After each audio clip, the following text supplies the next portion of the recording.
الاهلي المصري لبس اللون الابيض في نهائي افريقيا. الحلقه اللي فاتت كلمتكم عن تاريخ شعار الاهلي، وبعد شويه ردود وصلتني معلومه جديده. بالفعل محمد شريف صبري هو اللي صمم اللوجو ده، اما اللوجو الدائري مش معروف مين اللي صممه، وكمان مفيش ولا صوره ليه، ولكن وصفه بشكل دائري موجود في مواقع كتير. نيجي للمهم، 8 الوان اكتسى بيهم الاهلي المصري طول تاريخه. تعال احكي لكم على تفاصيلهم من طقطق لسلام عليكم. ورقه وقلم وعد معايا يا سيدي الناس. الاحمر، الاخضر، الازرق، الرمادي، الاسود، التركواز، الذهبي، ومش كده وبس لا، والابيض.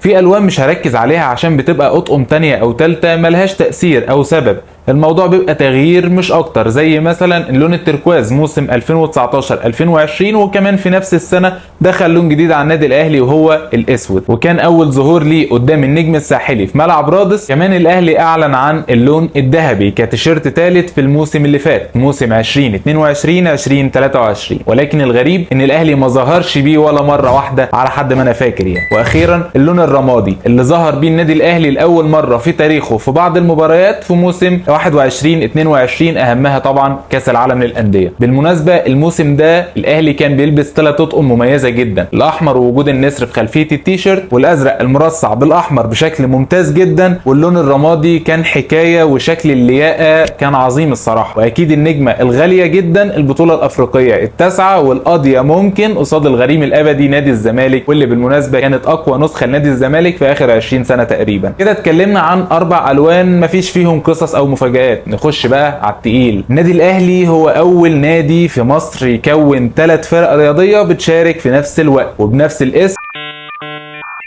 في عام 1926 تم انشاء النادي الاهلي الابيض، وبعدها بسنه يعني عام 1927 تم انشاء النادي الاهلي الازرق، في وجود طبعا الاهلي الاحمر اللي هو الاصل. طبعا الاسماء دي كانت ناتجه عن الوان القمصان. طبعا هتقول لي يا ابو حميد ال3 فرق دول كانوا بيشاركوا ازاي مع بعض في نفس الوقت؟ اقول لك يا سيدي الناس، هو مفيش تفاصيل كتير اتكتبت في الموضوع ده، ولكن اللي اتذكر في كتاب النادي الاهلي للصحفي حسن المستكاوي واللي صدر عام 2008 اتقال ان النادي الاهلي الابيض والنادي الاهلي الازرق كانوا بيشاركوا في الدرجه الاولى، واللي كانوا بيتنافسوا على كاس مهداه من ابو بكر الراتب للالعاب السداسيه. انا مش عارف ايه اللي انا قلته ده، بس هو مكتوب كده بالنص، واللي كانت بتقام بين بعض المدارس والانديه المختلفه، وتم حل والغاء الفرقتين اللي هو الازرق والابيض في اربعينيات القرن الماضي. اما الاهلي الاحمر او الفرقه الاصليه كانت بيتنافس على البطولات المهمه زي دوري منطقه القاهره وكاس السلطان حسين وكاس الامير فاروق. طبعا انت دلوقتي بتقول لي انت هتشتغلني جايب لي فرق درجه ثانيه وتقول لي الاهلي لبس اللون الابيض؟ اصبر بس الخير جاي. احكي لك الاول عن تطور تصميم التيشيرت من حيث الالوان. اول فريق كره في الاهلي اتكون سنه 1911، وكان بيلبس تيشيرت مخطط بالطول باللون الاحمر واللون الابيض، وكمان موسم 1915 كان نفس الالوان، ولكن التيشيرت كان مقسوم بالنص. في برضه الصوره دي لقيتها وانا بدور كده، ما قدرتش اوصل هي كانت سنه كام بالظبط، ولكن هي موجوده في الوثائق عموما. اما الصوره اللي جايه دي بقى مفاجاه، الاهلي بيلبس التيشيرت الابيض موسم 1922. هنمشي بالسنين مع بعض هنلاقي الاهلي بيرجع للون الاحمر، ودي صوره من 1933. تسالني يعني الاهلي قعد 11 سنه بيلبس الابيض؟ اقول لك لا، ما اعتقدش. الفكره انك لما تدور على معلومه بقالها 100 سنه هتلاقي اقوال متضاربه كتير، بيبقى الموضوع صعب جدا يعني. برضه صعب ان الاهلي يلعب 11 سنه بلون الغريم اللي هو النادي المختلط او بمسماه الحالي الزمالك. فتحليلي ان الصوره دي كانت يا اما من ماتش او موسم بحد اقصى. ويفضل الاهلي بلونه الاحمر لحد ما يظهر لون جديد وهو الاخضر، اللي بالمناسبه ليه ذكرى سعيده جدا بالنسبه للنادي الاهلي، وهو ماتش كوتوكو الغاني في اياب نهائي دوري ابطال افريقيا موسم 82 في مدينه كوماسي، واللي الاهلي حقق البطوله الافريقيه للمره الاولى. وهنا قربنا على نهايه حلقتنا. حابب اسالك سؤال، الاهلي في ماتش الذهاب من نهائي دوري ابطال افريقيا موسم 83 في القاهرة تفتكر لبس لون ايه؟ سامعك اللي بتقول احمر، ما هو صاحب الارض وبيلعب باللون الاساسي مش محتاجة تفكير. اقول لك غلط، الاهلي لعب باللون الابيض نهائي دوري ابطال افريقيا موسم 83.